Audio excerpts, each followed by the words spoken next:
Expenditure account बनवायचं आहे. मग एखादी शाळा म्हटलं की ती सेवाभावी संस्थेतूनच जन्माला आलेली एक संस्था असते, शैक्षणिक संस्था आपण जिला म्हणतो. तर ही शैक्षणिक संस्था म्हणजे आपण या ठिकाणी तिचं अकाउंट या ठिकाणी बनवत आहोत. अकाउंट्स ऑफ स्कूल या ठिकाणी आपल्याला डिस्प्ले होत आहे.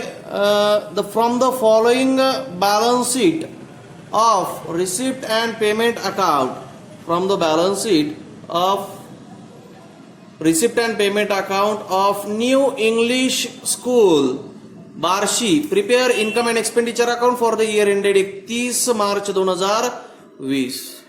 या ठिकाणी आपल्याला या उदाहरणामध्ये बॅलन्स शीट दिलेला आहे आणि रिसिप्ट अँड पेमेंट अकाउंट दिलेला आहे.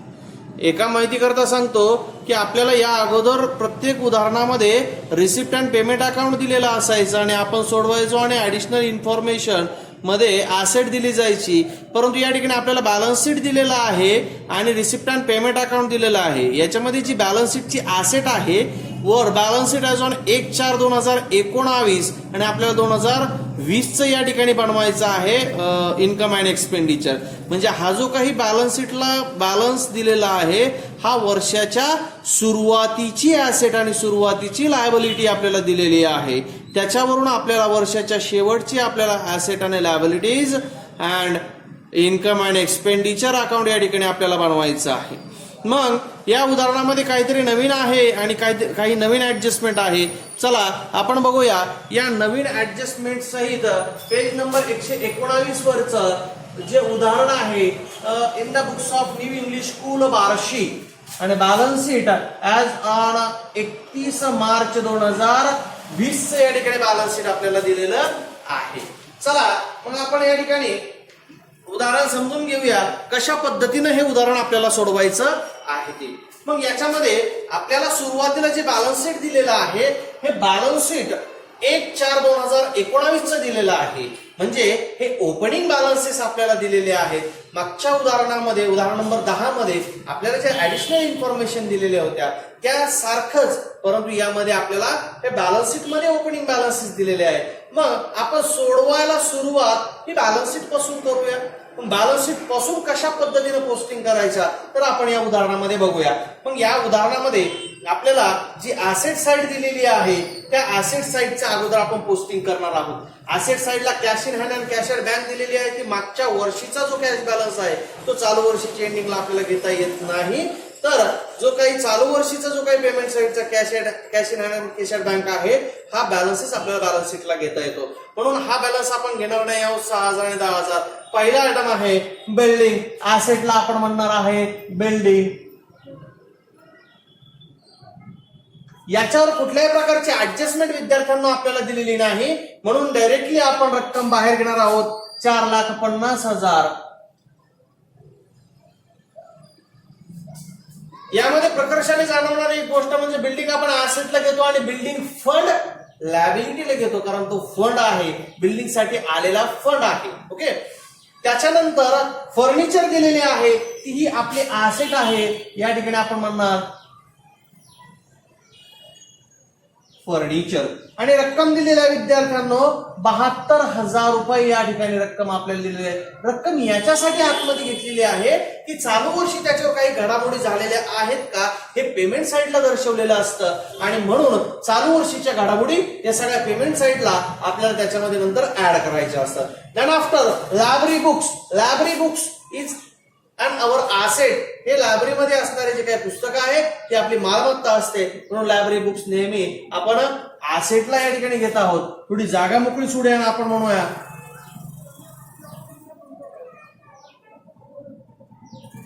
Library books. ओके. तर ते लायब्ररी बुक्स आहे 45,000 रुपये. त्याच्यामध्ये थोडीशी जागा सोडूया, कारण करंट इयर परचेस किंवा करंट इयर ज्या काही घडामोडी आहेत ते त्याच्यामध्ये आपल्याला ऍडलेस करायच्या आहेत. त्याच्यानंतर आपल्याला नेक्स्ट आयटम दिलेला आहे कॉम्प्युटर लॅबोरेटरी. कॉम्प्युटर लॅबोरेटरी जी आहे ती आपली ऍसेट असते, म्हणून आपण ती ऍसेटला घेणार आहोत computer laboratory.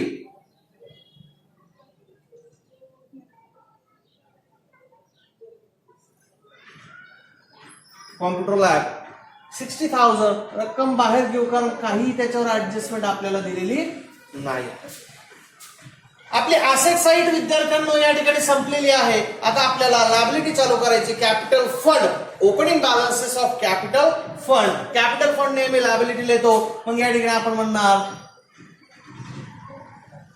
Capital fund. Okay, रक्कम आतमध्ये घेणार 6,43,000, 6,43,000.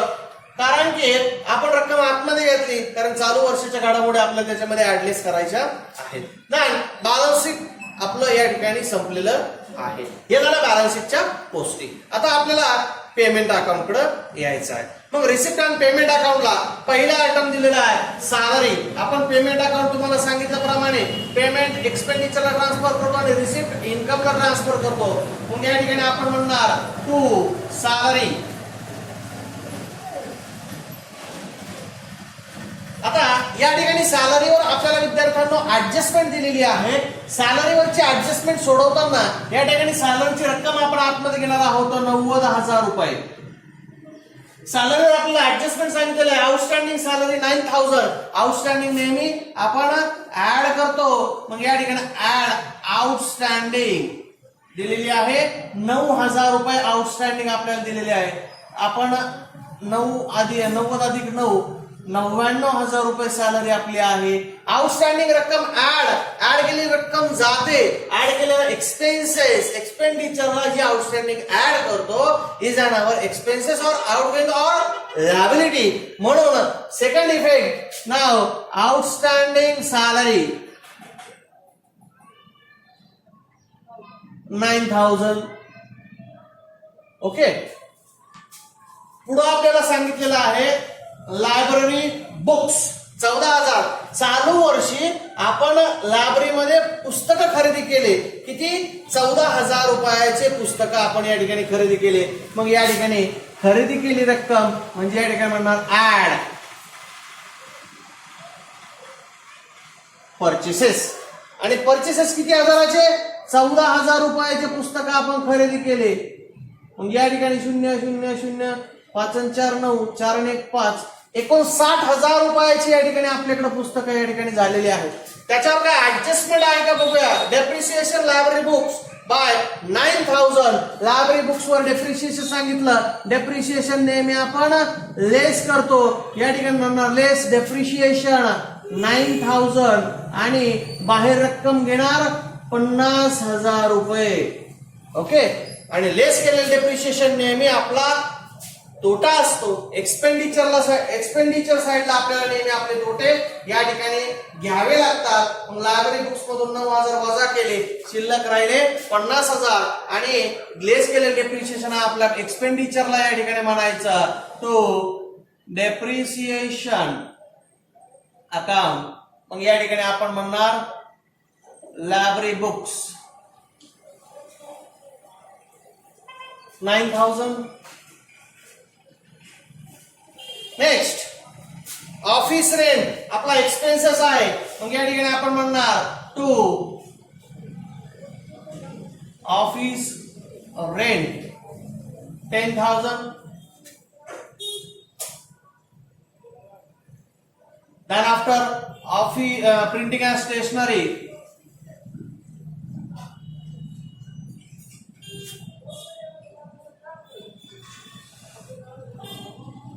printing and stationery 22,000. Then after sundry expenses,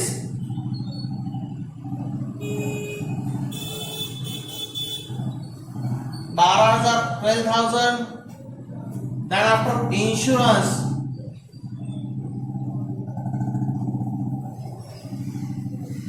$10,200. Then to sport expenses, 8,000. Annual gathering expenses,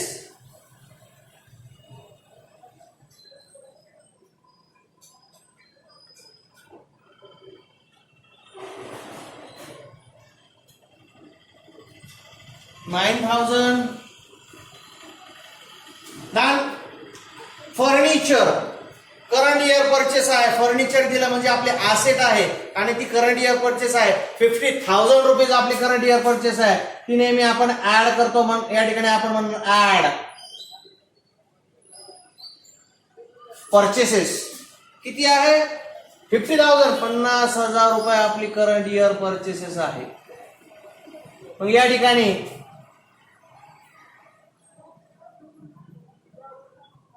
$1,22,000 या ठिकाणी आपल्या फर्निचरची कॉस्ट होते.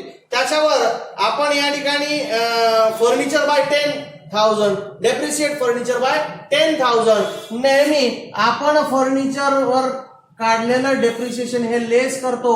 मग या ठिकाणी आपण म्हणणार लेस डेप्रिशिएशन 10,000. ओके. 1,22,000 मधून 10,000 गेले. 1,12,000 रुपये आपले बाहेर शिल्लक राहिले. लेस केलेलं डेप्रिशिएशन आपला तोटा आहे एक्सपेंडिचरला. या ठिकाणी आपण म्हणणार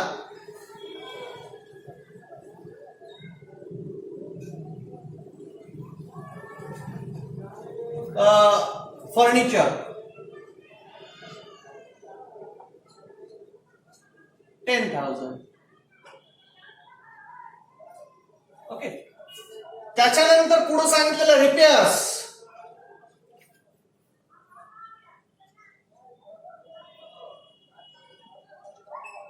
15,000. Okay. Then balances of cash and bank is our asset. मग या ठिकाणी आपण म्हणणार cash in hand and cash at bank. Cash in hand how much? 4,800. And cash at bank how much? 70,000.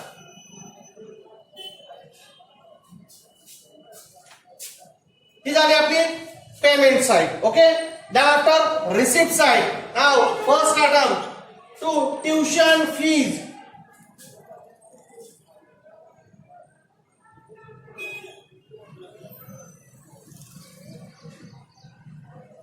Tuition fees 90,000.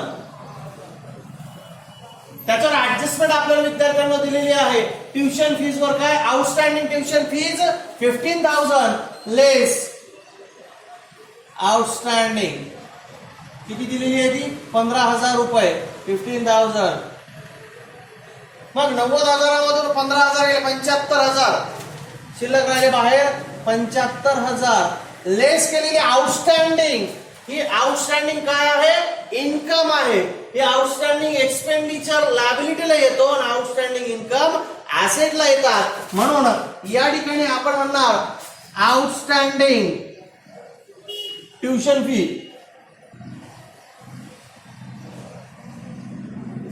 of 15,000. Okay. त्यानंतर पुढे सांगितलेलं काय term fees bye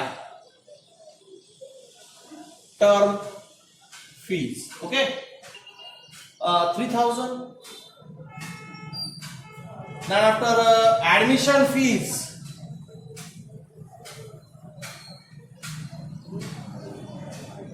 admission fees 12,000. Then donation. मग या ठिकाणी आपल्याला डोनेशन सांगितलेलं आहे पण कंसात सांगितलं कॅपिटल. मग हे डोनेशन काय म्हणून घ्यायचं डायरेक्टली कॅपिटल म्हणून घ्यायचं. मग या ठिकाणी म्हणणार ऍड डोनेशन 61,000. याचा एकच इफेक्ट होणार कारण हे रिसिप्ट आणि पेमेंट अकाउंटला आलेला आहे म्हणून एकच इफेक्ट होणार. जर खाली ऍडजस्टमेंट मध्ये किंवा ऍडिशनल इन्फॉर्मेशन मध्ये जर आला असता तर आपण त्याचे दोन इफेक्ट केले असते. ओके. त्याच्यानंतर आहे interest received.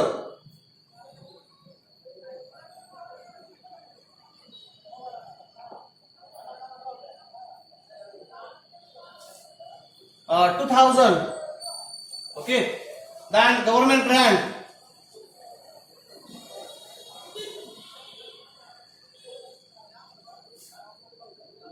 $1,20,000. It's an revenue income and sundry receipt by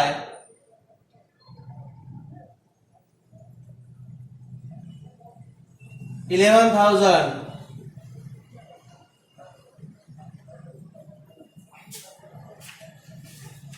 त्याच्यानंतर आउटस्टँडिंग सॅलरी ऍडजस्टमेंट चेक करू. या ठिकाणी रिसिप्ट जे काही आहे रिसिप्ट अकाउंट संपलेला आहे. आउटस्टँडिंग सॅलरी ऍडजस्टमेंट झाली, आउटस्टँडिंग ट्युशन फीस झाली, डेप्रिसिएशन लायब्ररी अँड फर्निचर या ठिकाणी झालेलं आहे. म्हणजे या ठिकाणी आपलं इन्कम अँड एक्सपेंडिचर आणि बॅलन्स शीट या ठिकाणी ट्रान्सफर करून झालेलं आहे. तर याच्यामध्ये आता आपण टोटल बघूया. तर या ठिकाणी क्रेडिट साईडची टोटल या ठिकाणी मोठी होताना दिसून येत आहे 2,53,000. मग या ठिकाणी आपण म्हणणार 2,53,000. Okay. Then debit side 2,53,000 transfer. मोठी टोटल आहे म्हणून आपण या ठिकाणी घेतली. नेहमी मोठ्या रकमेतून लहान रक्कम म्हणजे या रकमेतून मोठ्या रकमेतून ही वरची रक्कम डेबिट साइडची वजा केली जाता शिल्लक राहतो टू सरप्लस. ओके. मग हा जो काही सरप्लस आपला शिल्लक राहिला, हा सरप्लस शिल्लक राहिला 48,800 रुपये. याला नाव देणार. काय नाव देणार आपण? सरप्लसची व्याख्या मांडताना काय म्हणणार? Excess of income over expenditure.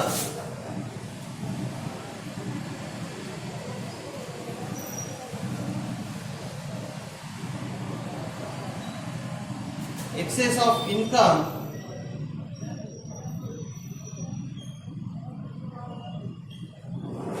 Over expenditure. हा excess of income over expenditure म्हणजे सरप्लस आपण नेहमी कॅपिटल फंड मध्ये ऍड करतो.